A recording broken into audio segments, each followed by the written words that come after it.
Welcome back to Into the Smoke. We are here after Budapest to talk about the major and all things Counter-Strike. Today, lovely cast. We got CJ back on the desk. Back-to-back weeks. You're making a habit of returning, so that's beautiful. Then we got obviously Pat and Davis. We didn't play any stacks over the weekend, so we don't have any games to go off of. I played one, got decimated. Wasn't fun. I had enough CS just watching it. I didn't really feel like playing, to be honest. See, when I watch it, it's like I wish I could do that. Yeah. And you kind of think for a second you can, and you go in and you're like, I can't even be Karrigan. Yeah, it's crazy. I see the great teamwork and like how precise they're doing everything around the map, and I'm like, yeah, I know if I join a game, it's gonna be so chaotic. I'm just gonna get mad. So Nothing but chaos. Any highlights, lowlights? What were the exciting moments of the major for you guys? Go ahead. Low light Falcons losing. I know. That's rough, It was that's rough. that. I really enjoyed watching Faze, obviously. They won, made it all the way to the grand finals. Played against a good Navi. I think the Navi upset on Furia was also really cool to watch. Just the bottom half of the bracket. That was very exciting. But definitely found myself more of a Faze fan over the weekend. I thought that was exciting. I was a fan of the drummer. That was Yeah, drumming was dope too. drummer was lit. Drumming was cool. I was just happy about most of my predictions coming true. That's probably the best part about the major. You had initially made a bold call that you backed out of because you're spineless. That's a good thing I backed out of it, wasn't it? But dude, it was close. It was close. I was won't close. disagree. It was close. So we want to hop into some major recaps. The first thing we want to talk about is, honestly, I stole this from somebody on X. Great headline. It was Falcons or Failcons. It's kind of beautiful. So as our resident #1 Falcons fan outside of the paid Saudi fund, Davis, what are your thoughts on the weekend? I guess it's Failcons because they didn't win the game, but I mean, props to Spirit. Spirit was playing really, really good this event. Obviously, they lost to Vitality, but I mean, by far the hardest first round matchup that we saw. I mean, to play Spirit Falcons, those are the two. Like, that's the biggest matchup going into round one. So definitely a losable match, like we talked about last week. But unfortunate that they lost. I would have loved to see them go on. So they didn't. Definitely Falcons, but I don't think it's not that big of a deal. I think this came down to the Monacy thing as well. Monacy was really quiet, both maps for these guys. And it's like, you really want him to pop off. I mean, you want all of them to pop off in some ways, but Monacy was the one through all of the Swiss stage matches before that kind of got them to this spot, but he was just so quiet going into this one. You need somebody to pop off. That was the biggest thing for me from Falcons is like a couple of them played okay, but nobody was like popping off, making the plays like Rops was, or like Zywoo had a few moments. Like all the guys that went far frozen for Faze, like they had a guy that they could lean on and that was really carrying them and popping off, making good plays, and they just didn't have that. Yeah, it felt like they felt a little flat at times. It also, like we joked about before with Kioske knowing the Spirit playbook, they're like Spirit changed their playbook. So it was very different. Donk was doing different things. They were moving around the map differently.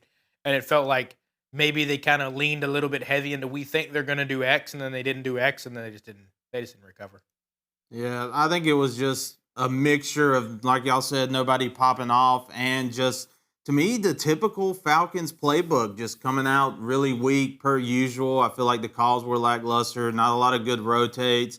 Unfortunately, I feel like Tessus was a big hindrance at this tournament. He didn't have the strongest performance. Kickson had a couple moments, but he was also falling behind. There really, like you said, there was nobody that could really pop off at all during that match. It was like Kioske, for him being like the rookie coming in and the first time at the major, he really surprised me. Unlike the likes of Monacy, who you rely on to be that pop off, or Nico, who's been doing this for a decade. And I guess that's why they call him Nico No Major.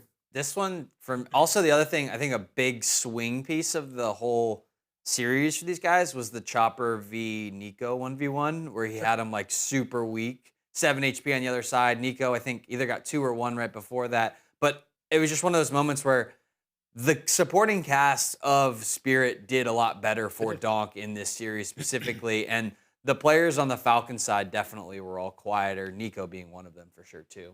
Yeah, it felt like going into this, we were talking about how is there a chance that Kioske can challenge Molodoi for Rookie of the Year? After that, there was none. Obviously, they went home, so it was it. But to your point, it was like it felt like Zwei and Tanier looked better than Kioske, and then Magix and Tessus and Kickson, like they were a non-factor most of the series. Yeah. And then you needed Monacy and Nico to carry, and they didn't. So it's not surprising. I just don't know when you look at this roster. I don't know what they do moving forward because it feels like they've assembled what they think is probably the best setup, but like I just can't imagine you keep moving forward with Tessus and Kickson. but I also don't know what you bring in. I really did like Hunter versus them on the G2 side. I do think if you don't want to move Nico over to IGL, like maybe bring in a Hunter would be nice. But other than that, like I just don't know what moves you can really make. Yeah, I'm not sure what moves they're going to be doing, but I think they definitely are going to look to replace Tessez. He's had a pretty lackluster end of the year, and especially like this major, especially.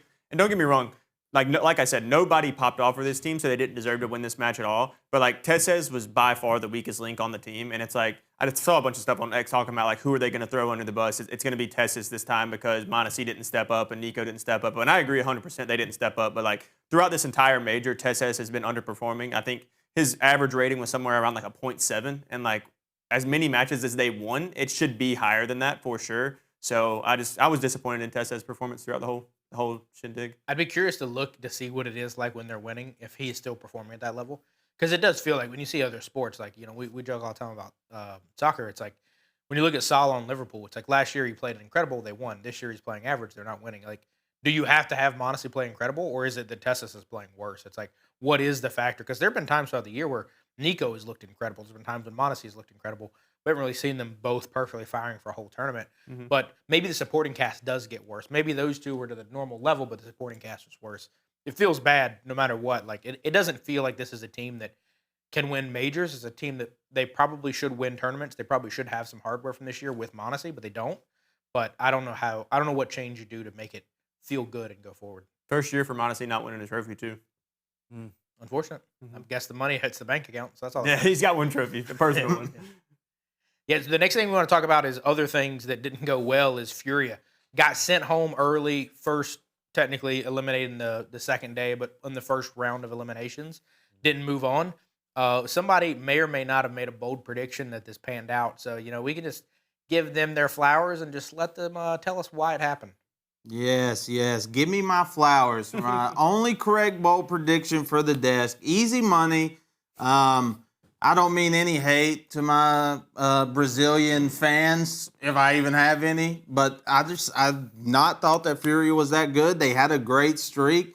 I think it's that moment where you get onto that stage, it's that major stage, and Maladoy is a rookie, and he's been popping off, but like, this has been a whole year thing. If we look back to Maladoy and Furia earlier in the season at the last major, it's like those signs are still there. It's the same roster, it's the same lineup, and they just get shaky and they look so lost. And I'm not saying it's like Fallen's fault or bad calls, because obviously he had that one moment on Inferno with his 1v3, which was, more a Navi throw than anything. But it's like there were those slight plays, but man, Maladoy was just cold. He was not into that form when they were winning those 3 in a row. And I don't know if it was that pressure that got to him, but man, like this was their tournament to win. And sure, Navi looked fantastic, but dude, Furia looked, they just looked lost. Makaze looked like the rookie of the year for that series, which was crazy.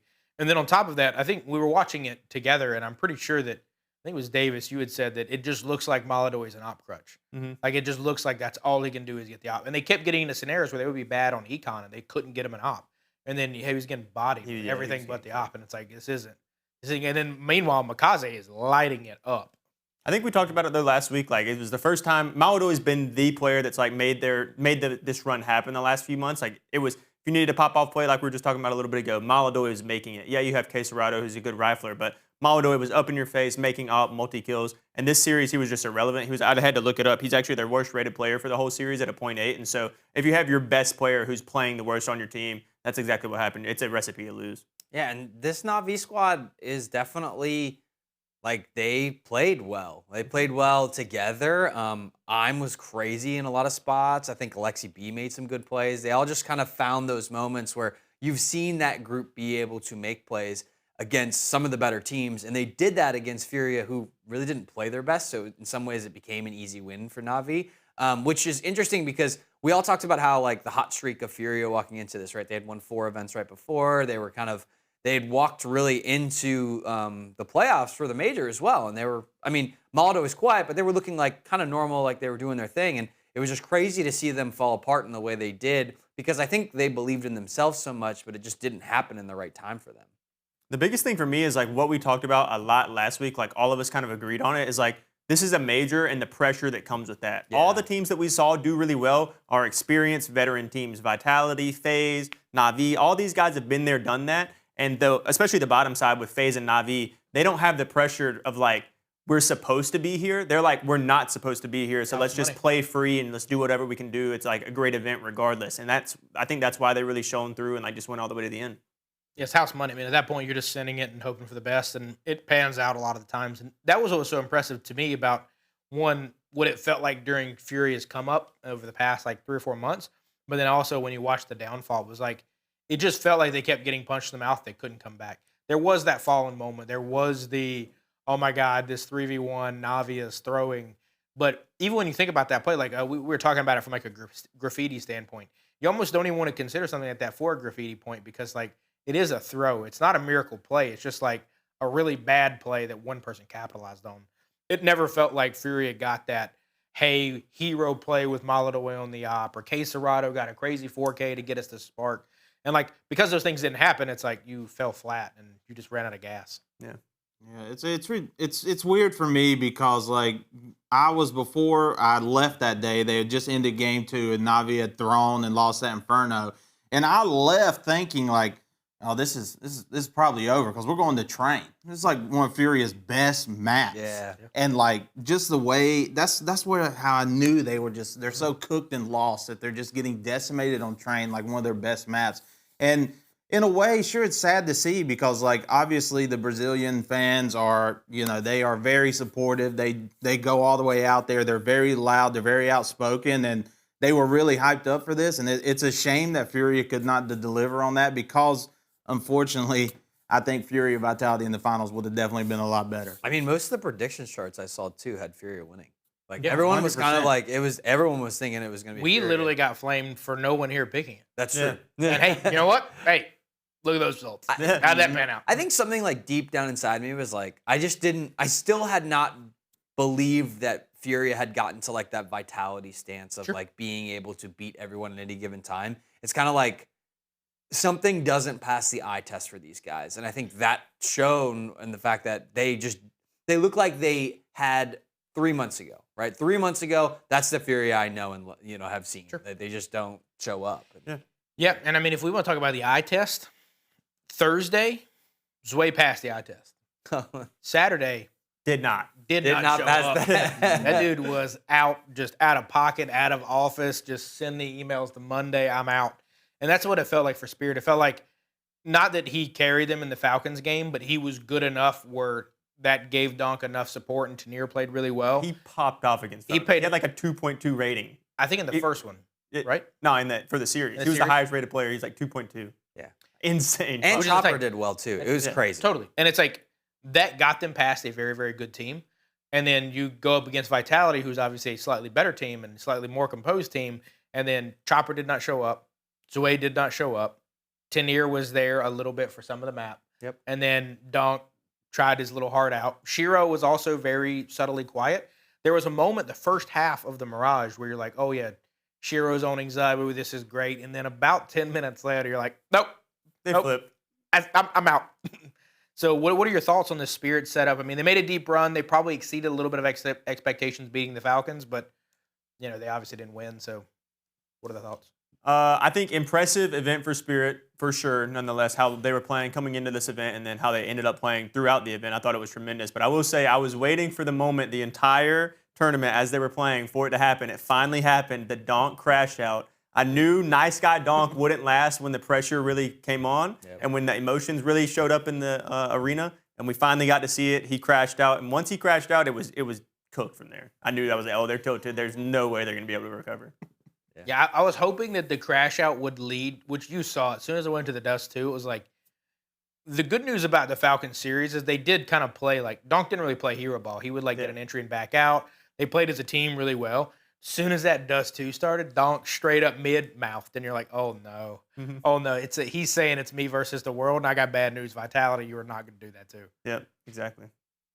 Sad play from Spirit, but I do want to get a little side tangent here because you mentioned it there about Shiro versus Zywoo, and we've had this discussion before. For and sure. You always talked about, Zywoo's not a top 3, and you said you put Shiro up there, and you posted that picture in our nice Discord. I did, and then I did. And then what happened? Pretty much every time I wanted said to anything. talk so much when they- trash on there, but all I did was make some little reactions because come on, man. That's just ridiculous. I think, look, Donk, the crash out was hilarious because that Mirage, oh boy, I knew. Throw.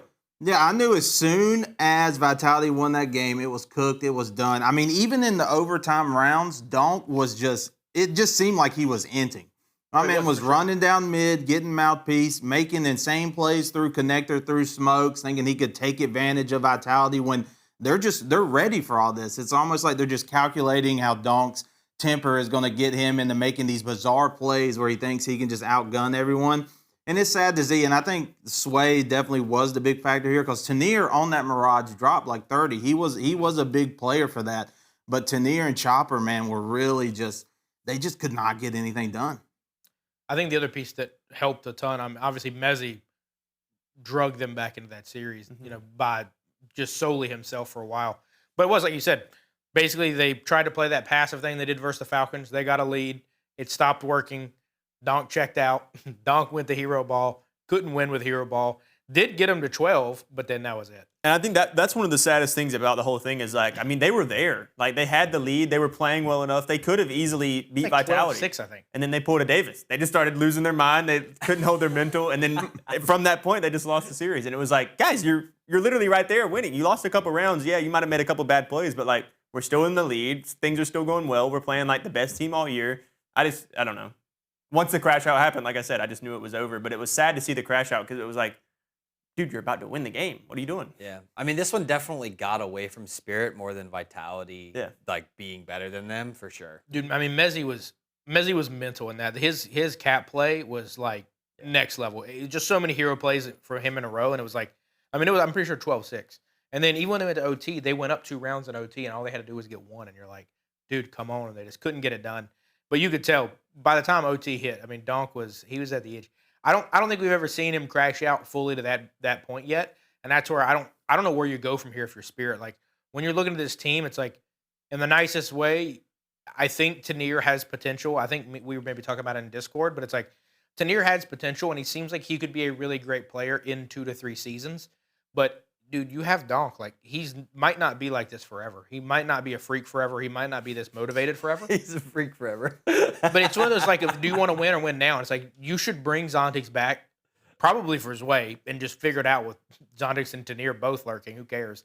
But Zway is an absolute problem. Then if you move Chopper, it's who do you get that's actually a good IGL? Because there's 2 to 3 good IGLs out right now. Then it feels like everybody else gets out called by him. Because no matter who you get, you're just going to get out called by Apex again, or you're going to get out called by Karrigan. It's you're not going to get those 2. So what are you going to do? Mm-hmm. Yeah, it's a tough one.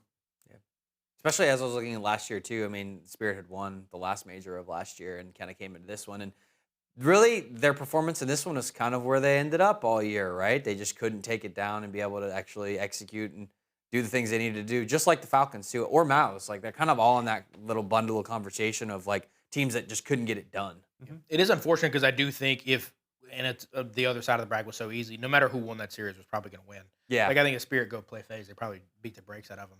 Sure. But you got to go through Vitality, which currently that's the plan of everything. Yeah. But on the Faze and Navi side, big surprises. Both of those teams looked really good. They went deep. Also had both rookies that were absolutely not in contention for Rookie of the Year. And one of them, Makaze, looks absolutely insane. What are your takeaways from this squad? And then I assume both of these 2 moving forward are going to be pretty locked in who they are. So you think they got a chance next year or what? I think if I were to boil this down for the Faze side, I finally saw the Jacob that everyone was talking about. The Faze roster had been hey, we've seen Jacob. We know he's really good. He's snapping headshots and making big plays. And that's actually what we saw from Jacob. He was doing a lot of that. And I think between Frozen and just the playmaking ability on that squad, I figured out, I understand why Faze took the changes they did to get to the spot where they landed in the end, but it was definitely a road riddled with question marks. And I think the one question mark that's still on that team is the Karrigan piece of it. Now, don't get me wrong, I'm not saying Karrigan had a bad event, but I think the critics throughout the year would say Karrigan definitely held them back at times. And I think he was good enough, but not amazing. Right? I think he was fair through this event specifically. But I like that squad now. I think that they're going to be able to do great things. Obviously, they had this miracle run from stage 1 all the way to where they landed. And they put up a fight against Vitality, too. It wasn't like they rolled over and died. I say that. They won the first map, and then they kind of rolled over and died. Inferno it could have been close. Inferno kind of got away from them the same way we were just talking about, like with Spirit and Vitality. I think that Inferno actually, if they could have won that, well, actually, I don't think they would have won because they would have lost both Overpass and Train, I think. But it would have been a best of 3. I think they could have won it. I'll say that. Yeah.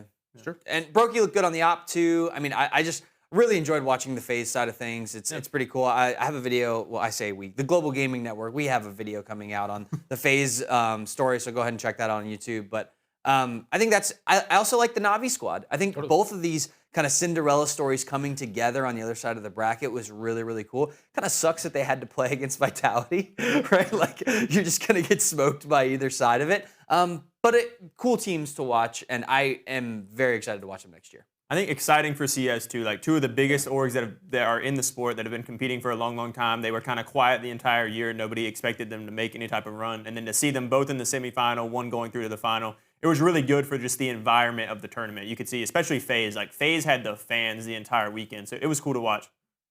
Not from I'm not a Faze fan either, but like you said earlier, as the weekend kind of went on, I just found myself pulling more and more and more for Faze. I guess I'm going to be the only hater here. I think FaZe is still terrible. I don't think they're a good team.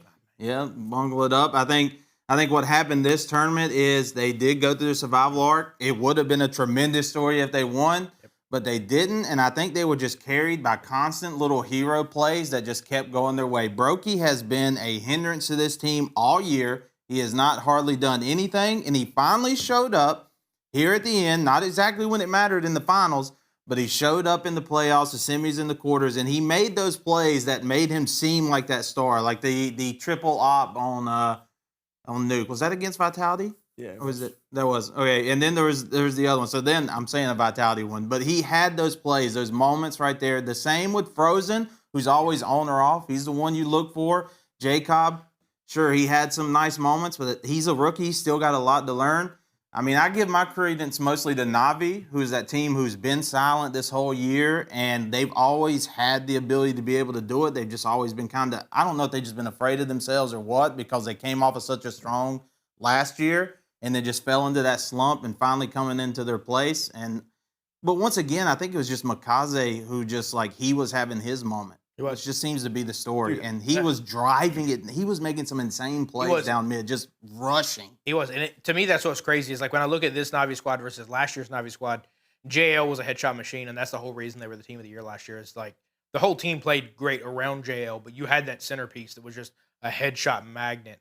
And, like, I questioned heavily getting rid of JL. I questioned heavily bringing in Makaze, but, like, moments in that event gave me confidence to be like, hey, if Wonderful's on and Makaze's doing this and Alexi B's making play calls, like, they can win events.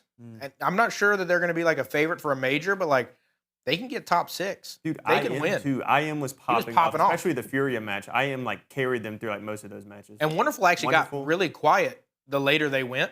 And I do think that's probably one of the reasons they lost the Faze. But I agree with your point too, Pat, of, like, they felt like Faze kept getting fortunate in the sense of felt like Makaze ran out of steam and IM ran out of steam, and then Wonderful just wasn't popping off, which I think helped Brokey a lot. But then when I look at the Faze squad, it's like, I mean, I still low-key wish that point forward diffusal goes off in the first stage, because this team then gets blown up and you actually get good pieces. Because, like, well, there's no way next year this team is not going to be in the top 6. I think like, not with this roster, why they not? don't have a chance. Why not? Because, like, they're not going to – in the first game, the reason that they won the first game, who was the highest-rated player versus Vitality in the first game?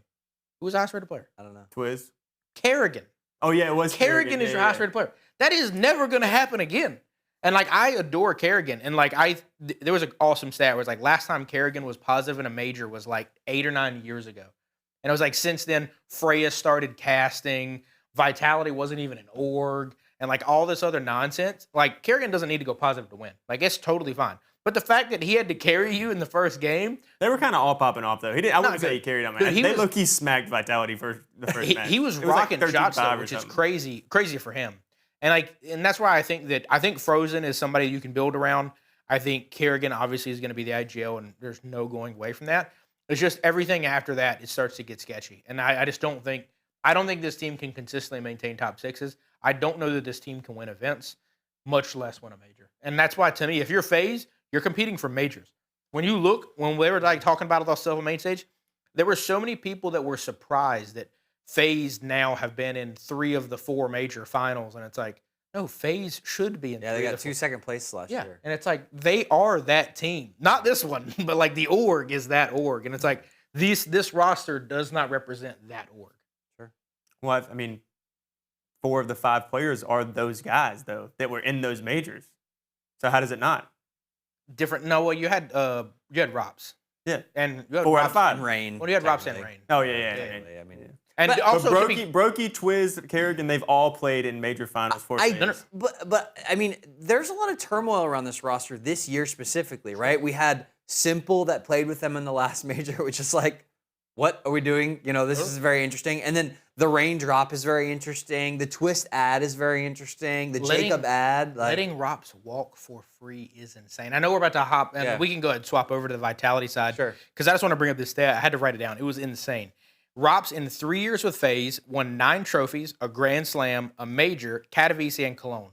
What is effectively called completing Counter-Strike. He won every major event in Counter-Strike, 9 trophies, major, Grand Slam, right? In Vitality, in 1 year, he has won 9 trophies, 2 majors, one of the big ones. He is now up to 27 total trophies, 2 Grand Slams, 3 majors, has been to another 2 or 3. And it's like, this kid came from FaZe for free. Like, this is insane. And it's like, to think that is not your best player in your team, dude, Vitality is like so set up. Yeah, 100%. Pat's just basking in the glory. I mean, well, obviously, I predicted this to happen. Obviously, Oh, when only. okay. You're a smart guy. Obviously. Hey, bring back up the graphics. Bring back up the graphics. Only one to pick Vitality to win. Sure, maybe it's the easy bet, the expected outcome. Sure. Maybe everybody on here just wanted to be different. But like it's Vitality, man. They have the 5 members, the greatest players in Counter-Strike right now. And we can argue between who's better, Rob, Zywoo, basically just those 2. Not discounting Mezzy because he was the star. He was a big part of this. Flamesy is always a good player. And Apex, of course, is, he's the great shot caller. But, I mean, they played good. And I think that's one of the greatest parts of Vitality is that, like, we don't have to analyze them like we do a Spirit, where we just talk about Donk all the time because he's the only thing worthy on that team. Sure. As where Vitality, it's like we can sit here and question, is Zywoo the best? Or was it Rops? Or was it Mezzy? Because it's any one on that team has the potential to be the best. And sure, they usually do always give the crown to Zywoo. But, he is a big part of that team just as much as Rops. And those 2 together just make an unstoppable roster with their great supporting cast who are the best at their game right now. I mean, I would legitimately say that currently they have 3 top 5 players, probably the top or second best IGL, and then your worst player is Flamesy, who is incredibly talented. Mm-hmm. Probably any team in the top 6 would take Flamesy over a current player, and that is your worst player. And like, it's so stacked. And like you said, like in that, to me, the harder match for them was obviously the Spirit one. And in that first map on Spirit, like, Zywoo wasn't stepping up enough for them to win. Rops wasn't stepping up enough for them to win. And in a normal team, like if Donk and Shiro don't step up, they lose every time. Yep. And this was a moment where Mezzy came out as a 28-year-old British phenom wanting to go back-to-back and did it. Yeah. And like, it could have been Apex. It could have been Flamesy. You wouldn't have been surprised at who it was. And it's like, that roster is just so deep. It's like, if anyone on that team gets hot, they can win. Mm-hmm. And like, that is the only roster in the world currently that can do that to that level. 100%. Like you said, I think the biggest difference from them and the rest of the other teams is like, if your 2 best guys on your team aren't popping off, you're probably not going to win unless you're Vitality, because they have the firepower behind it to really rise up, especially in the big moments too. Like, that's another thing I like compared to like Tessez for Falcons, because obviously I like them. Like Tessez in the grand final of a major, like I don't see him ever stepping up and being the guy that's going to lift your Monacy and lift your Nico because they're underperforming. But like Mezzy, and we've seen Flamesy do it at events this year too. It's like they just have something special with that team that like allows them to be able to, anybody can carry at any given moment. Yeah, it's really disappointing that the 3 months leading into the major that they kind of had, the Furia buff or the Vitality slump. I say slump. It's not like they were not there. Sure. They made the playoffs every time. They were a semifinals team, 3rd, 4th places. But it happened for about 3 months, and it's like, what changed in that little bit of time? Knowing that they kind of jumped back into it, right? I mean, they look great. They look like a good squad. They look like the squad we talked about at the beginning of the year. for this event, right? But there was a 3-month period where there's just kind of like, what are you guys doing? Like, what happened? What changed? You know? It's also optimistic at the end. You see Apex talking about how, like, when he swapped to IGL, he could have never imagined this. And at this point, the only thing that's left is a Chase Dupree. And it's like, that's sick. Because, like, the only thing that this Vitality era is looking closer and closer to is, like, the Astralis era. Because that Astralis team was twofold in how unique it was to Counter-Strike. One, its dominance was unparalleled. And then two, the way they did it was different major MVPs every time. I argue Vitality should have the same sentiment of different major MVPs every time because they have won each major due to different reasons. The first one, you could say that Apex helped them tremendously in the final. This one, I mean, they probably win without Mezzi going diabolical, but Mezzi went diabolical. You also have Rops. You have all these guys that can interchange, and it just makes the team so complete. Now, we'll have to see how they last. It was a big update over the summer that made it CT-sided. Maybe that's why they slumped for a little bit. Yeah. But now we're back here, and they're back on top. And when you look at them next year, it's like it's a given they're going to win events. There's almost no reality they don't win something next year. The only question is, will they win everything again?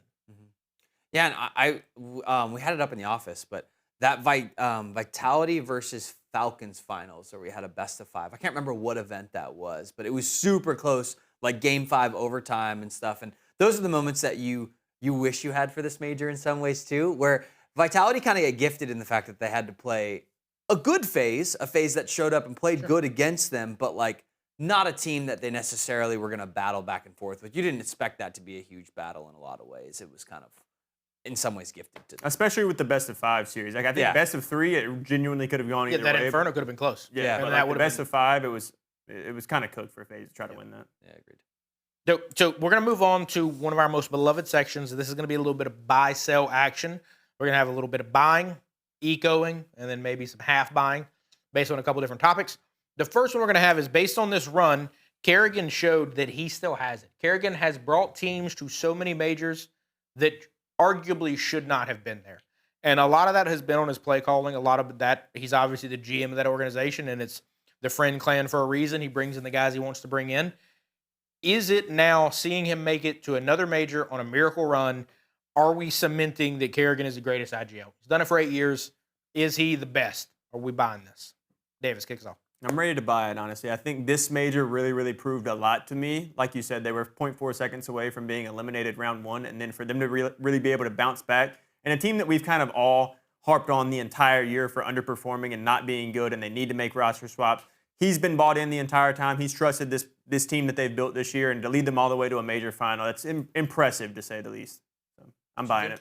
Half full eco? I probably am half. I like the Fallen story this year, man. Especially if they had done it, I probably would be kind of preaching the Fallen story. It's one of those where I wish that they could have found themselves for this one because they had the hot hand.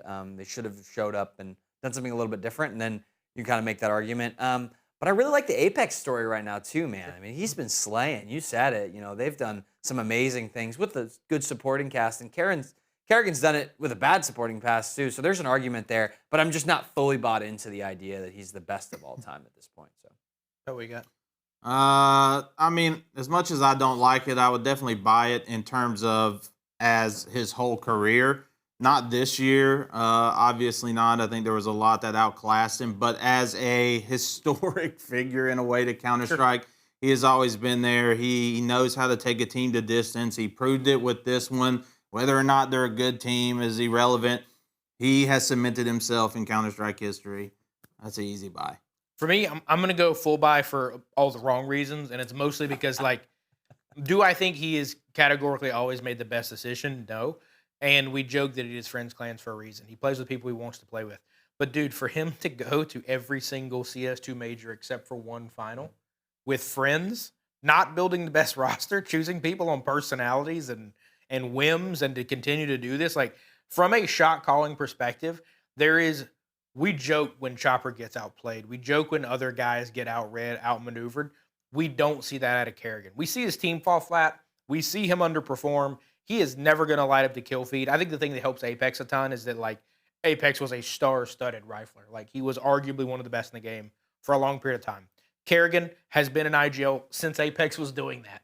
And I think that helps him a lot with the strats and the maneuverability of the team. So it's like he feels like the greatest IGL, one, because he's done it for the longest, and two, he keeps getting to finals. And when you look at the team he took there versus the team Apex took there, it's like a high school team versus an NFL team. Like, it's not even, he didn't even take college kids there. Yeah. He took minor leaguers in, which is awesome. And I mean, props to him for that. One thing I think was sick about Karrigan watching this whole weekend is we got to see them play a bunch of Inferno. And I've come to love watching Inferno from a terrorist perspective, like seeing the methodical plays and like knowing when they should actually hit a site quick and knowing when you should pull back and rotate. Like, they did so good against Navi, especially in that match against them, coming back on Inferno. Vitality obviously got the better of them and they lost the Inferno match, but I thought they did decent on the T side. But like them against Navi, it was methodical, the plays that he would make. They would full rotate Navi from B to A, and then they would just sneak around and hit B with nobody on the site. Like, it was a complete outclassing. I think the difference is Rops on the back end of that, right? Like, there were so many times where Jacobs would go up against Rops, and Rops would win it a lot, which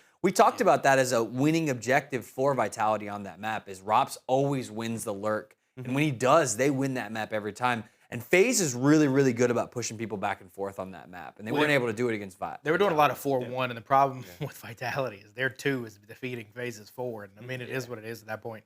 Yeah. But no, I think we were talking about it when we were watching the matches in real time. It's like, you would see them fully stacked on Banana, and then they would full util execute A from Banana and then hit B. And it was like their ability to like move, crisscross, and like the constant like pivoting was just, I mean, it was S tier. It was unbelievable. I love the way Apex and Mezzy and Flame switch it up on Banana too. There could be all 3 of them there. There could be one of them there. And you don't really know. And I think that's really the mystery about playing Vitality on that map. And Karrigan knew that, right? Like, Karrigan going into it, he understands that piece. And we just couldn't outstrat on the Inferno, which definitely slowed them down a lot too. That was a map they needed to win.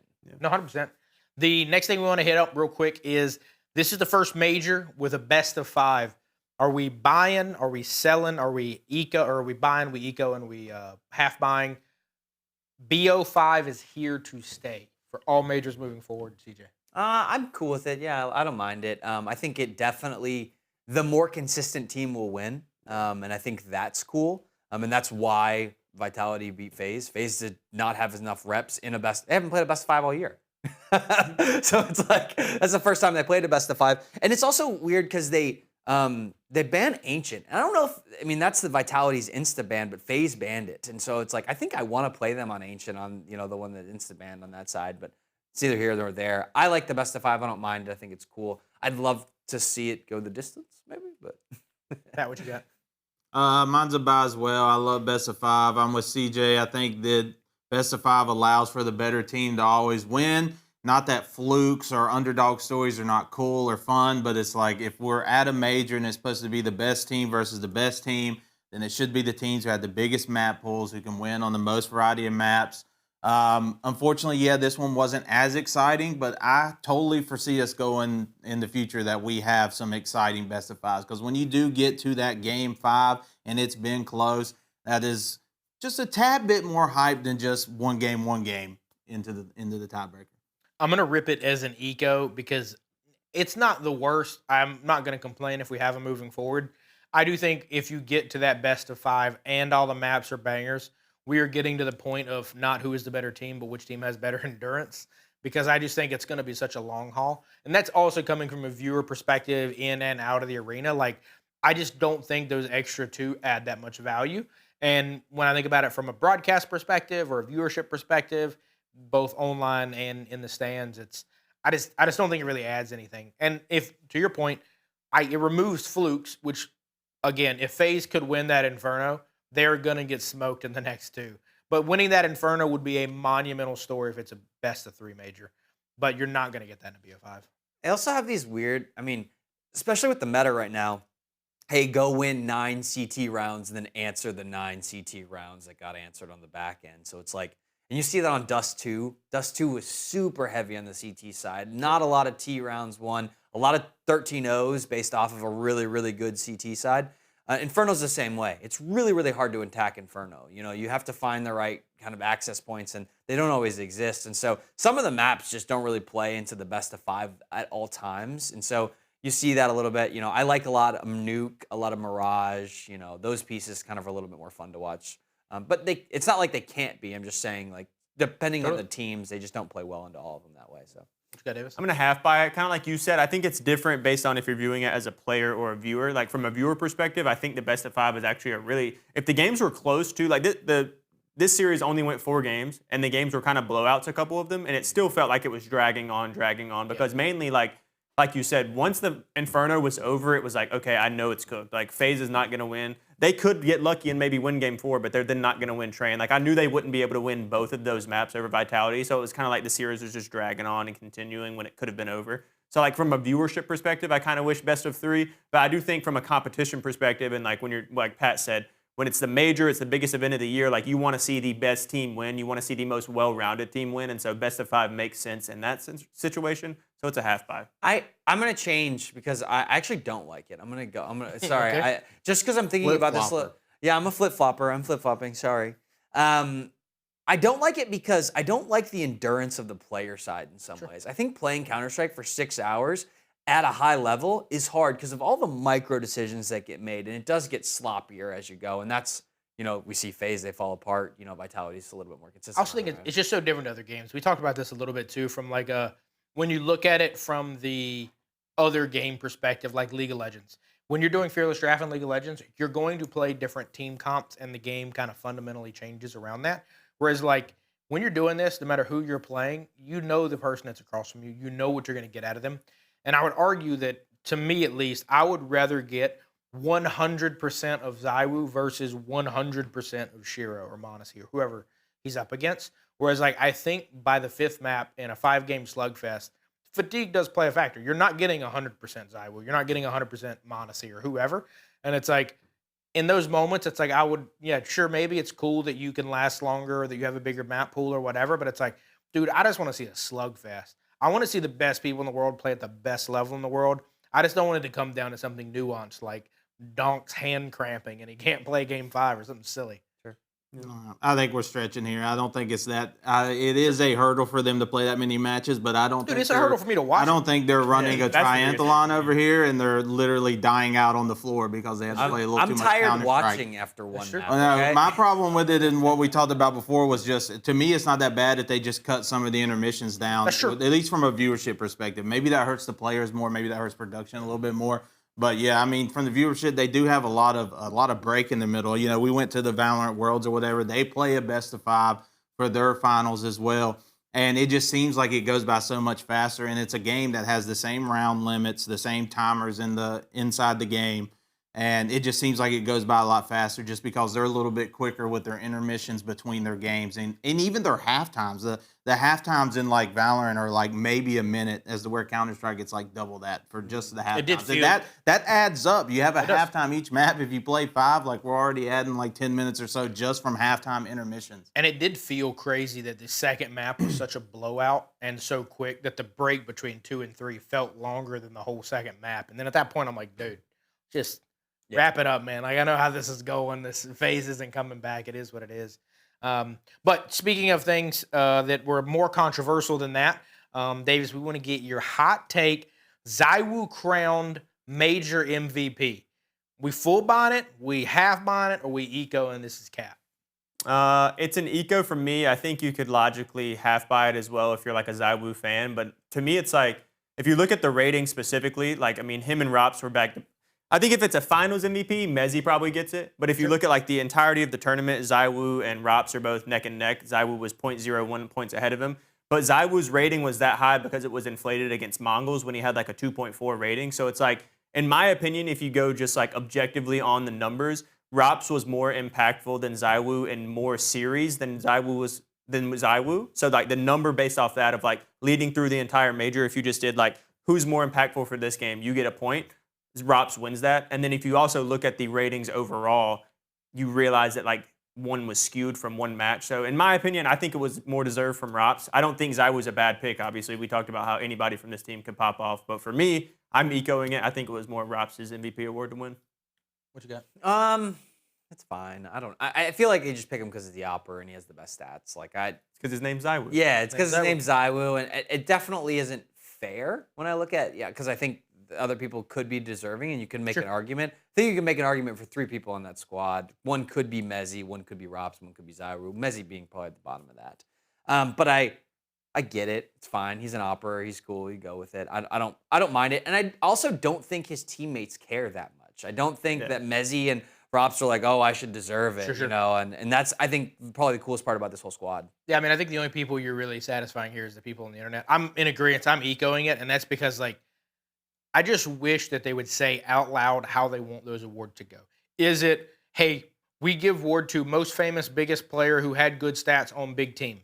Cool. I'm good if that's the answer. Hey, we only give it to winners because earlier in the year we saw Monesi get an event MVP and not win the event because he had the best stats for the event. Well, if we want to go best stats for the event, Donk cleared the field, had the best stats for the event.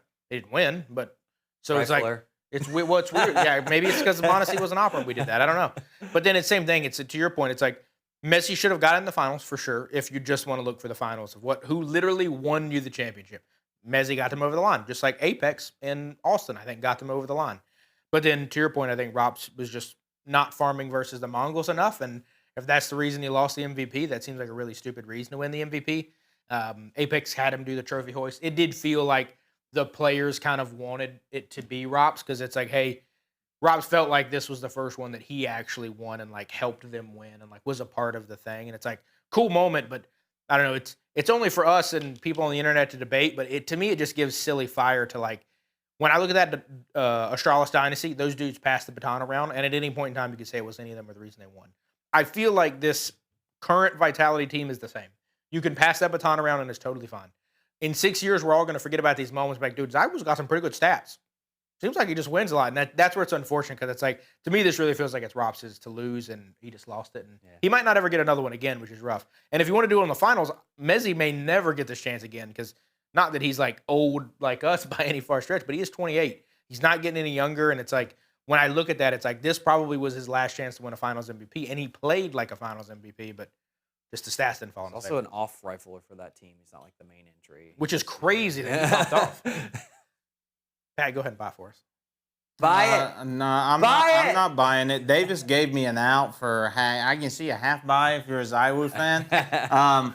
Mine's a half buy because one, I agree with CJ, and we talked about this a little bit out there. Is like I don't think any of them care. None of them are like mad that they didn't get the MVP. I think to them this is just. It's not that it's a nothing burger. Like sure, it's an award. It's great to have those, but like they're not beating each other up over it because they robbed Rops.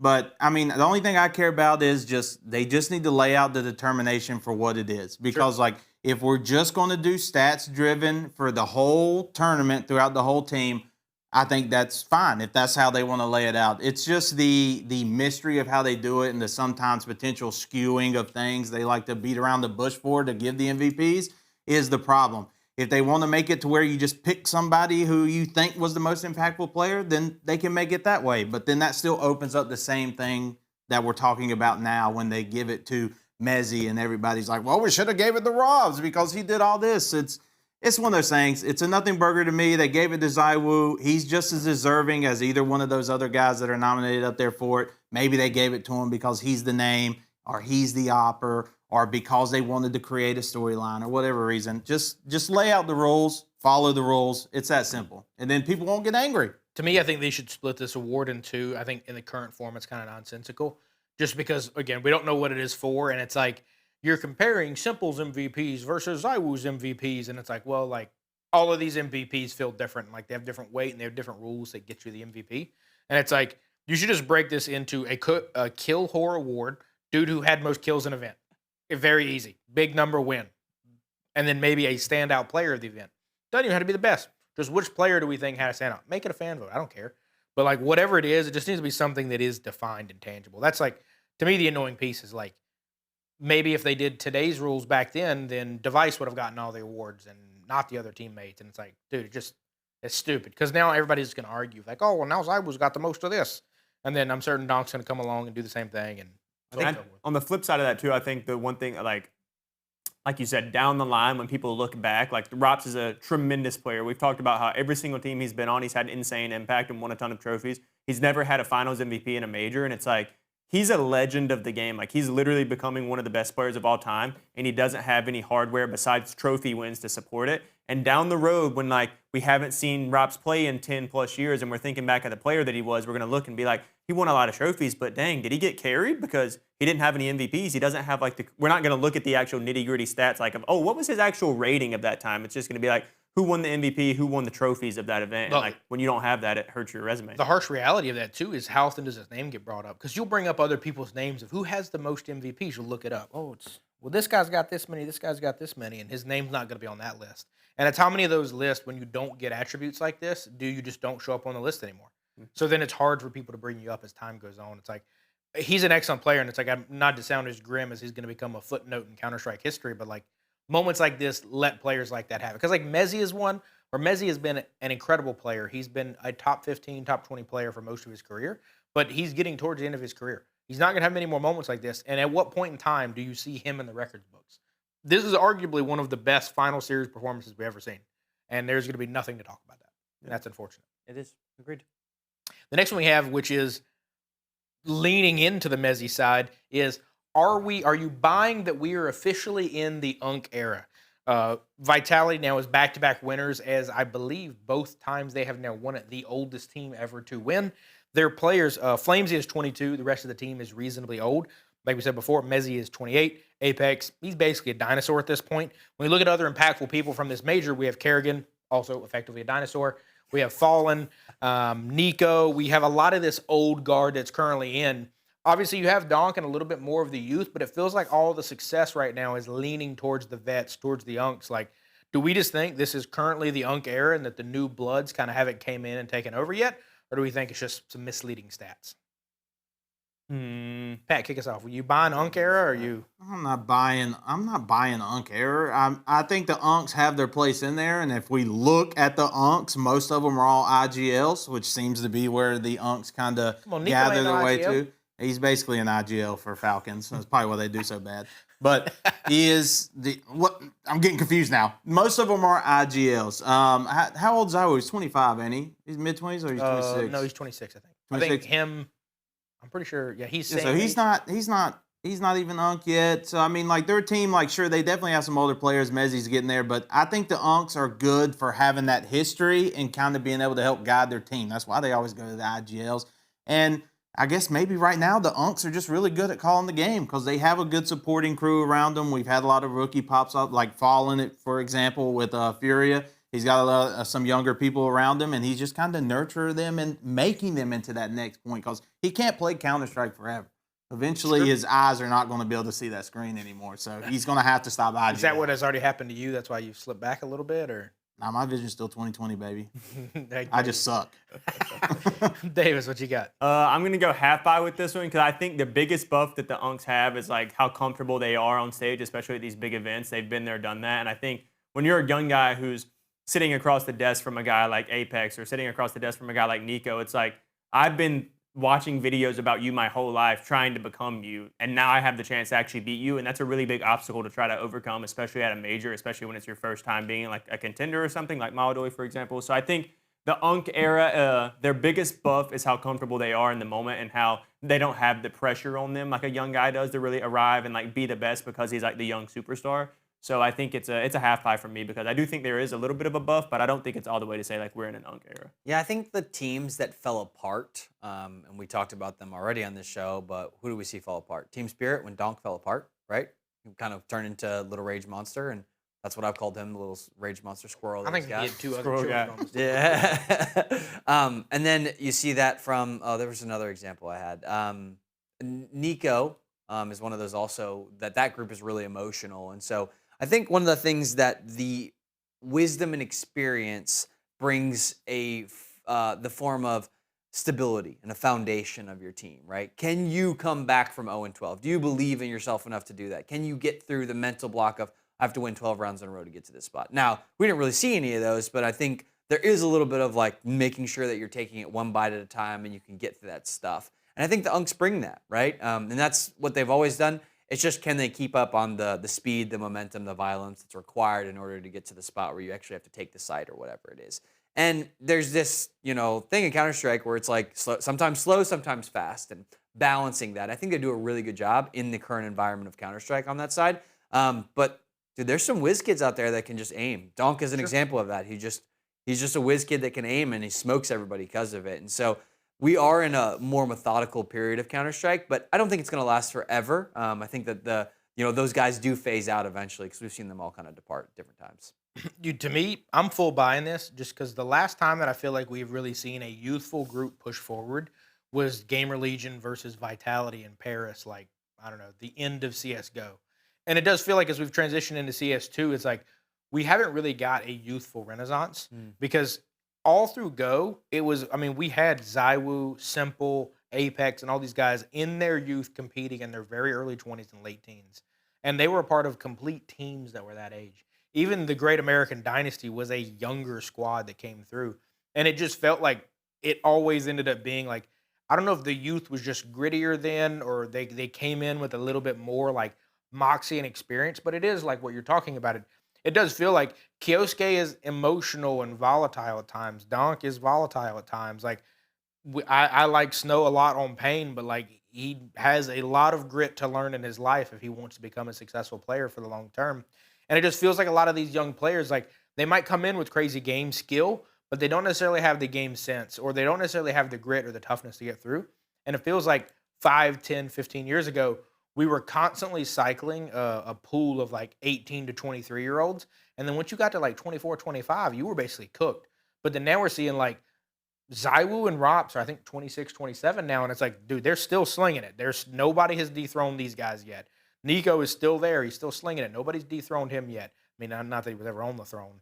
But you see a lot of these guys, it's like they haven't been replaced by the youth. I mean, IGL is obviously a spot where good talent tends to go die. But you're seeing it more and more at the lower levels of teams now. And it is interesting to see a Mezzi. Like, Mezzi is a British player, which Britain does not frequently build great Counter-Strike guys. And he is 28. And he is still making huge impacts in majors. And that's something that I feel like 5, 10 years ago, you didn't really see at the same level. It's names we still talked about today, but they were 22 then. They were 23 then. So to me, I think we're in the Unc era. I don't know what it's going to take to make the kids have more grit and resolve. Because like Spirit, if they're 3 youthful players, if Donk, Zwei, and Tanir play out of their mind and play like vets, they win that game. Sure. They didn't, and they don't. And it is what it is. That's true. Yeah. I love that. The next one we have is Counter-Strike hasn't peaked yet. Everybody's saying that we are currently in the golden era of Counter-Strike. Do we think that we have already seen the peak of Counter-Strike, or do we think that it is yet to come? The full buying of this is that it has not peaked yet. Greatness still awaits. CJ, what do you got? Oh my gosh. I think because we were saying on the age side that it hasn't peaked yet. I'd love to see. I think maybe if I kind of boil this down to specifically North American Counter-Strike, it's like I'd love to see the youth kind of push up through that because it doesn't exist right now. We don't have a great roster. We're rooting for Faze, and they're European. You know, like North America's like, probably peaked. Yeah, exactly. So no, it hasn't peaked. You know, I think it's a great game. It's lots of fun. There's a lot of people that play it, but I don't think from all the pieces that I want to be in place are not there yet. But they will be soon. I mean, soon, eventually. Pat, what you got? This is an eco for me. I think Counter-Strike has already peaked. And for me personally, it peaked all the way back in 2018 at the Boston Major. That was the peak, and they have never regained to that point. But in all seriousness, I think, and it's not really necessarily got to do with anything of the players or anything like that. Like maybe we could throw in like the Unc conversation and not enough young talent. But I think Valve just has a tendency of destroying games. I think in the end, I think Valve is going to ruin it. They're already making a lot of controversial decisions now when it comes to Counter-Strike in the competitive scene. And I think in the end, they will be the one that crushes and destroys it because right now it is just that community. And I don't know the stats. I don't know any of that information. But it seems to me like the interest in Counter-Strike over the years has slowly dwindled. Sure, the esport has risen, but like you got to have that new talent that's constantly coming in. Yeah. Eventually, your old guard has to go out there, and they're not going to play forever. And there has to be the people to take that spot. And I just don't think we're going to get higher than where we are now. I'm going to go, and then I'll let Davis finish because I think he might piggyback off of me. I think it's not peaked yet, and so I'm going to go with full buy. It has not peaked, and that's because this is a European-dominated game. When I look at more Asian based, like League of Legends. I think League's in a bad spot right now. I think League is probably going to continue to decline and continue to slip. But I also think that's because that demographic tends to go for the newest, shiniest object. When you look at something like mobile gaming or Honor of Kings and stuff like that, you're starting to see a lot of the attention kind of go in that direction over in Asia. Whereas Eastern Europe and Central Europe, they have cared about soccer or football for the past 100, 150 years. That is their thing, for better or worse, whether youth academies are good or youth academies are bad. That has been the pride of that continent, for lack of a better term. And it seems like that is their game. Their game is Counter-Strike. I don't think anything's going to replace it. And if it does, it's going to be concerningly similar or a clone or something very similar to it. But I think this current fan base, this current player base, and these current organizations are going to continue. Valve might kill Counter-Strike, but another game would replace it very, very similar. So I don't think that entity has peaked as much as Valve doesn't want it to have not already peaked. I think it's going to continue to grow and flourish. I don't think it's going anywhere. I'm in a weird spot, and I think I've done this for pretty much the majority of the things we talked about, but I think I'm going to half buy it again, and because the main thing that I want to talk about is the thing that Pat was talking about with the young guys coming in, and maybe it's just because I'm biased, and like we live in North America, there's really like, it's not the biggest game in the United States probably. It's a big game, but I wouldn't say it's like the biggest. And like I think that's where the truth for me lies, is like you have to have the youth that are bought into a game. Like you said, like over in Eastern Europe, like that's all they care about. They love Counter-Strike. The kids are playing it. They're going to join youth academies to try to be the best that they can. And it's just not a thing here in North America. So maybe that's why my opinion's like this. But I think that I think CS has had a great run, and I think also the newest implementations of the rules from Valve with banning gambling, I think that will have large ramifications on the esports scene. So we'll see how that plays out. Yeah. And yeah, I mean, I guess that kind of sums up my answer. Kind of a half buy. Yeah. No, I agree with what you and Pat are saying. I think the gambling side is going to be tough and hard for it to navigate. I mean, it survived before it and it'll survive after it. I mean, dude, people were playing Source in what felt like 1999 trying to make this a thing. And then in 2014, we got cases and it made it all weird. So, I mean, I don't disagree that it might have got artificially inflated, but even if it does take a little dip over the next couple of years, I think it's going to come back stronger. But it is, to your point, I think it's because the kids in Europe are playing it. America, in the current capacity, dude, we have no chance. Like, we are not, like, Spirit has an academy team. Navi has a junior program. Like, they are building the next generation of legends. Donk is a prodigy of this. Kioske is a prodigy of this. Makaze is a prodigy of this. Like, they are going to continue farming talent. We do not have Pat, Davis, Dillon coming up in an American academy. So, like, NA is cooked, but I think good news is globally, I don't think we're cooked. Yeah. Nah, I think even Europe can hold on to it all they want, but like it says, I think that'll never get it past its peak. I don't think Counter-Strike will necessarily ever die or not die anytime soon, but I think it will dwindle from what it's been. What's crazy is I think we've reached its highs. It's not going away. Yeah, they showed the viewership. The viewership of this major was the 4th highest ever. The highest one was 2021 when Navi and S1mple got it done. That was also during COVID era, so probably everybody's a little bit more indoors. But other than that, you do have the Austin major and this major are also both in the top 5. It does seem like viewership is in a pretty good spot. I would be curious to know how heavily skewed that viewership is not in America, though. Because I can't imagine. It's basically us 4 and about 12 other cats watching in the U.S., and that's probably it. Give us a little more credit. We get a couple of 1,000 here. Okay. That's true. We probably get like 5 or 10. When we search for a match on Counter-Strike, it only takes us about maybe 30 seconds to a minute. That's because we're low elo. If we were like 25K, you wouldn't see well, not for sure, but that's how it is with most things. That's true. That's true. So the next segment we're going to hop into is going to be a little bit of fun. It's a little bit of theory craft. With the major now over, we are effectively entering Counter-Strike's roster mania. We're not going to have another event for a couple more weeks, so we got a lot to talk about. And, what better way to start this than the S1mple Solution? Of course. During the major, he was informed while on stage or during an interview that his team was effectively changing.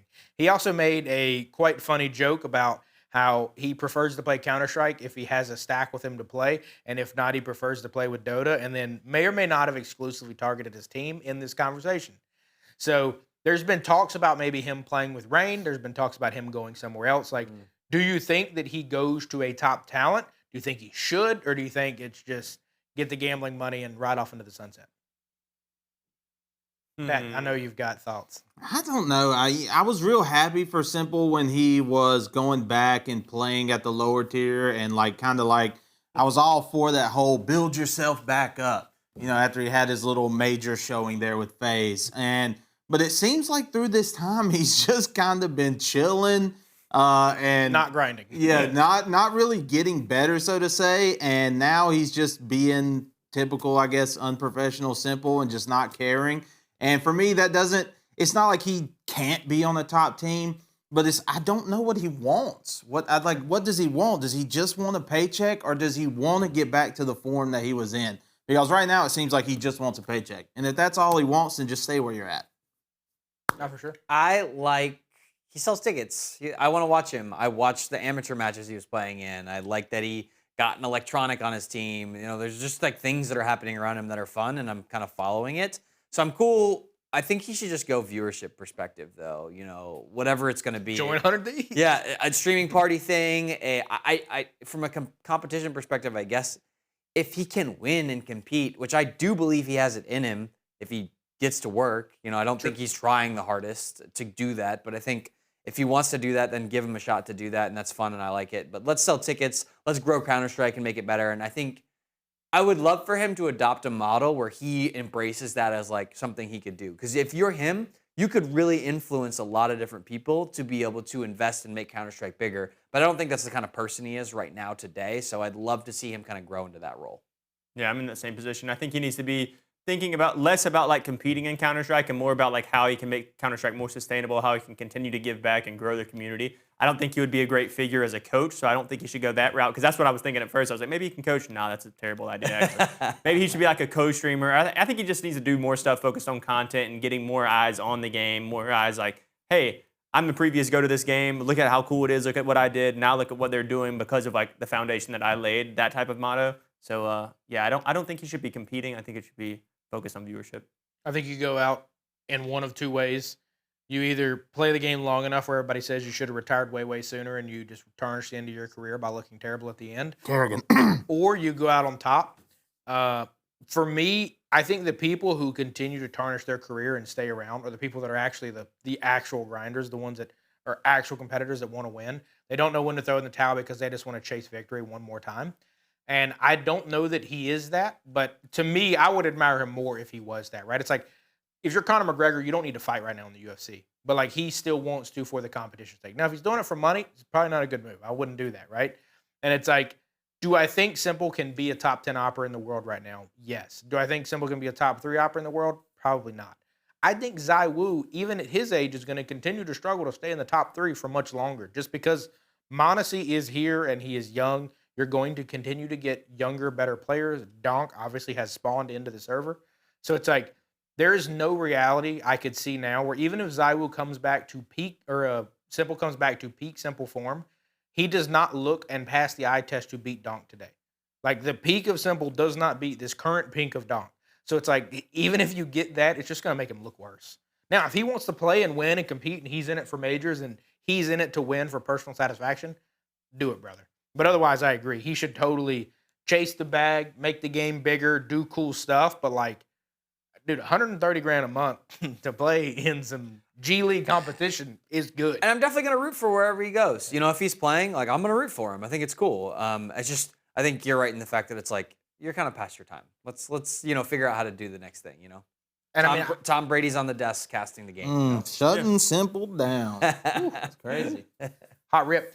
So now let's look at the top teams real quick. Who do we think needs to change the most out of the top 5 if they want to win a major? I think anyone we would agree right now when we look at the current post-event top 5, Vitality's back number 1. Furia is now number 2. I think Spirit is up to 3. Mouse is 4. Falcons are 5. I think is currently the top 5 post this event. Of those, who needs to change to win, and what roster moves do you want to see?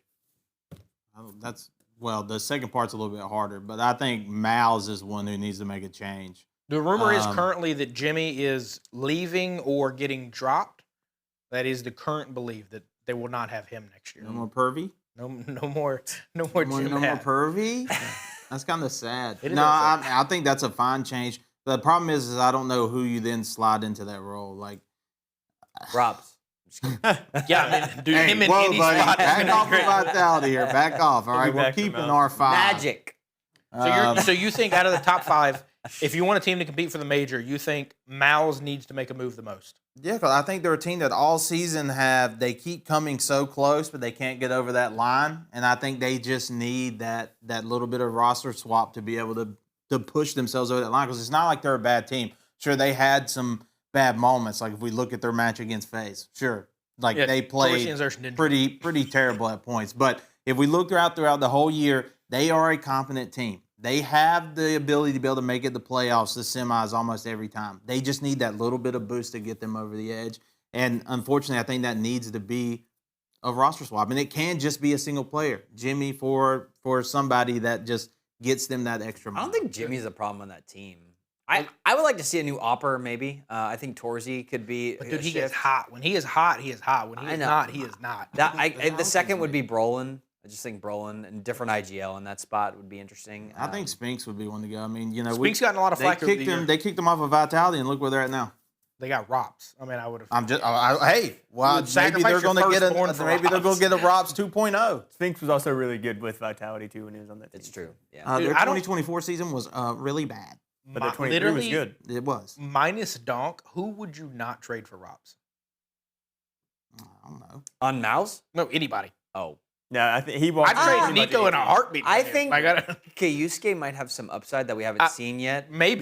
So that might be a tougher conversation. 1.5 people. Or like Monesi, mate. I don't think I'm giving up Monesi for Rops. Yeah. But like I don't know. Rops was combat opping at one point, so hey, that's whatever. I think for me, the team that I would focus on is actually your beloved Team Spirit. They're going to send a player somewhere else. They gotta move some pieces around on the chessboard. Sure. I think you have to get Donk something different. I'm fine with really any of that stuff. I'm fine with a new IGL. I'm fine with a new Opera, or a new Rifler. I think any combination of those could work if you build it around Donk. But it has to be somebody like Karrigan and Donk together. I actually think that works in the end. It's going to be hard because Donk has to grow into a weird role. But like the leadership is what he needs more than anything else. You need an adult in the room. I also think this is peak LeBron 2006 in the sense of like, if you were Team Spirit as an organization, you call Donk into the head office and basically like, what do you want? How do you stay? Like, what do you want? What do you need? You tell me and I'll get it. That's what they have to handle the season as. Like, that's the only option. Otherwise, because if he leaves, that team has no chance. That org has no chance. Yep. You sold Kyosuke, and now you lose Donk, like you are cooked.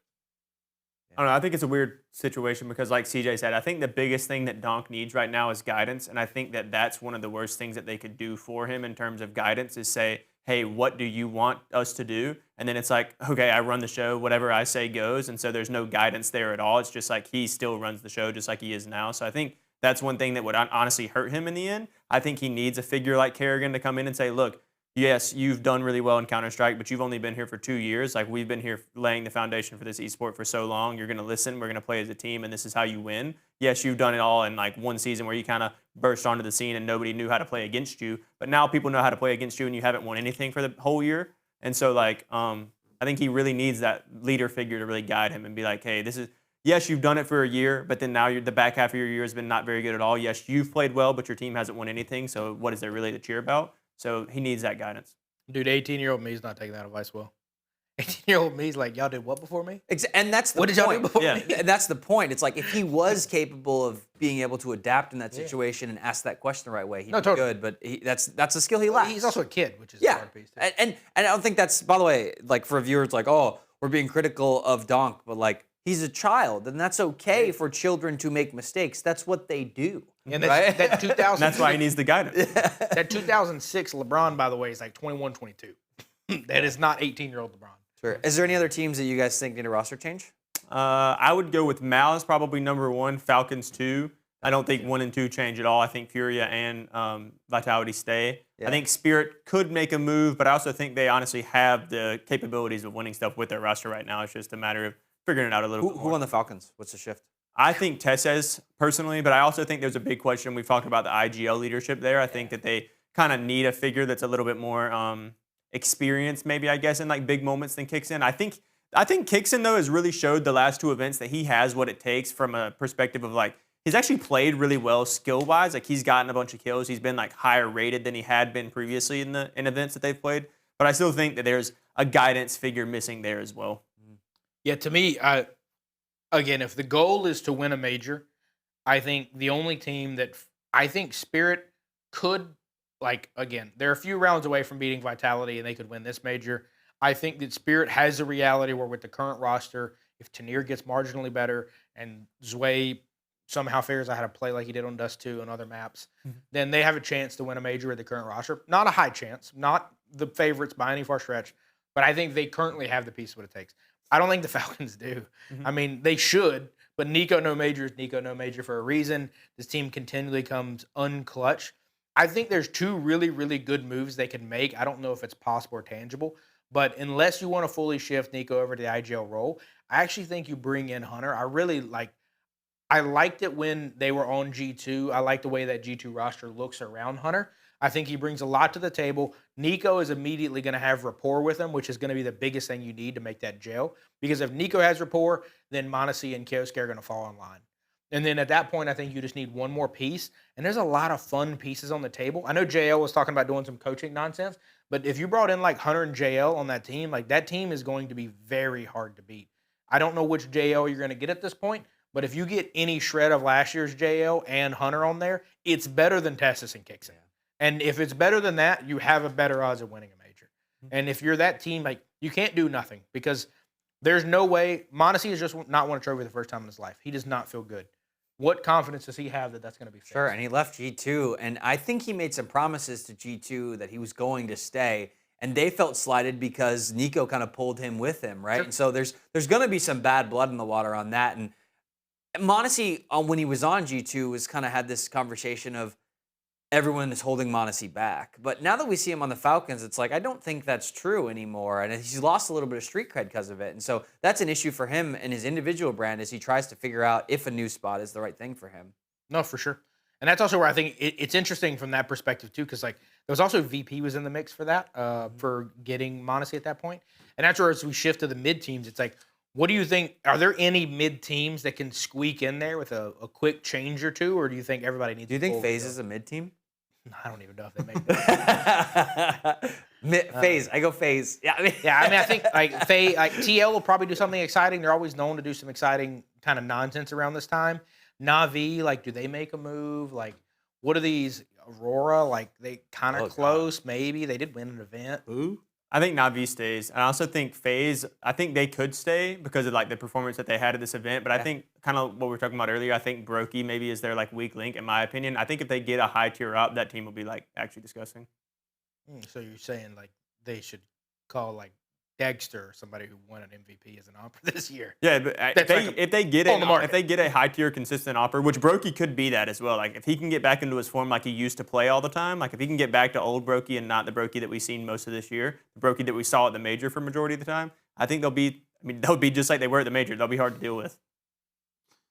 I mean, I'm a big fan of G2. Yeah, I think they're a team that could make maybe a couple little changes and they could be a contender. I think they have what it takes, and you know, if in the hypothetical that Hunter doesn't go anywhere and stays with G2, I think there is that. I think they have a solid roster over there. Maybe they get rid of like I'm gonna say his name wrong, Matisse. I butcher his name every time. Oh, Matisse. Yeah. But like there's a couple little changes there. I think they could be great. Obviously, they won one tournament here within this last thing before they lost, obviously, or after they lost Nico and m0NESY. And so I think they're always a contender, and those are ones that you really need to look out for because they are just like maybe a roster swap away or something from being a potential top 5 team. I would love for the Mongols to be able to upgrade somebody. I forgot about their upgrade is Sinzu comes back or wrap it up. I don't think that's true. I think you're going to just be Aurora. Like you were one Sinzu away from Aurora. Without Sinzu, they're Aurora. They're not. I don't actually think the Mongols is a mid team. I think they're actually. They started to look better with controllers. I don't think they're going to make the change. I think they're going to leave him. He didn't look bad. Yeah. And Aurora didn't look Vitality. Bad. I think the biggest thing that hurts them is just like the fact that they're still like a national team. I think that they just don't have the talent necessarily in Mongolia. In Mongolia. And I think the language barrier there really hurts them as well. I think they're a team that like they have kind of the 5 best players in Mongolia on their team right now. And so I think their next step is like we have to go outside of Mongolia and maybe enter the international waters a little bit. And how do you do that with someone that doesn't speak your language? Sure. So totally, and that's where I think there is one player on Aurora that is unbelievably talented, and they could take those unbelievable talents to a top 5 team and significantly help them. And I think if they want to continue to stay on Aurora, then Aurora and same with Mongols are going to stay exactly where they're at. I do think there's some exciting kids coming up. Like, I know a lot of people on the internet want to give a little bit of hate to No Cries, but like, dude, M80 or somebody, like, let this kid roll. Like, dude, we got, what are we doing? not enough. US, we got nothing at the moment. Like, Honesty with no cries. Crap. but yeah, I just don't know where you're going to go with the offseason is probably going to be more exciting than we're going to lend it credit for. Yeah. Because there is some weird stuff. Like, from my understanding, Mondesi's contract got bought out, but I don't know that he signed a new one. Yeah, But technically, he expires. might be a free agent. And he had looked really heavy and I believe had verbal commitments to VP on the trade.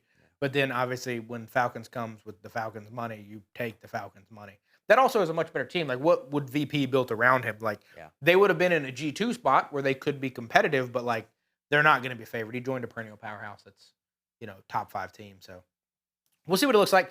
Anything else you guys want to quick hit on before we roll out of here? Or are you guys all satisfied from the major?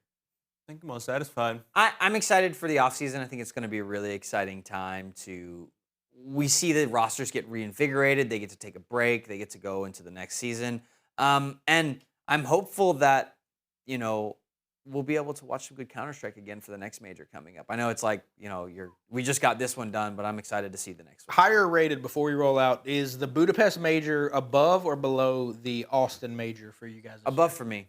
Above for me as well. Yeah, it was good to watch. Yeah, I think it's better than the Austin Major. I would say that the one thing that is the difference from the theatrics of it, I mean, the drums are cool. I like the drums, but I liked the Longhorn, Texas, America thing going on with Austin, and I think Budapest definitely missed a little bit of that for sure. Yeah, I think maybe it's just the American pride in me, but I just have to go with Austin just because of that, right? It's Yeah. one of those things of like, it just felt American and it felt loud and it felt in your face. I do think the matches were not quite as hype at times. I think the simple thing was like a fun, exciting piece. But then seeing Vitality complete the run was like, it was just crazy. It was one of those things you couldn't believe it. Whereas this, the moment Vitality beat Spirit, you're like, GG next. Let's roll on to next season, guys. What do you mean? This here was their back-to-back. It was sick. Hey, now we're going to the next one where they could tie for the triple. The 3-peat, Yes. the 3-legged chair. This was a big moment. The biggest thing for me was I felt like the teams just all around played a lot better at this event versus the first one. I think the first one, especially in the bracket play, like we saw a lot of weird teams that you wouldn't really expect to make it because of our big dogs kind of failed. But at this event, like all the big dogs were playing their best Counter-Strike. It was going to be who's going to be the best. You had, 7 out of the top 8 teams that were in the bracket phase. So I just think overall the competition was a lot better at this event. Yeah. I do agree, though. I think the vibes that were in Austin was a lot better. I thought it was a lot cool, like Western style. That was really cool. But I think competition-wise, Budapest was better for me. Yeah, I think they're only going to continue to get better. I'm really excited for what is going to be the Cologne major next year. I think it's going to be the first one in June. It's going to be insane. And then I think we're actually getting Singapore now. PGL officially announced we'll get Singapore in the fall. Both of those are going to be sick next year. So a lot of cool Counter-Strike coming, but that is all we had for today. Thank you as always. We will see you next Tuesday. Good luck, Godspeed, and Slay Davis out in the premier matches. He's getting close to 20K. We can't let him pass that. Join the Discord. There's a Discord. You have to join it. Join it. Click the button below. Join the Discord. And talk more trash in the comments. Proved you're wrong.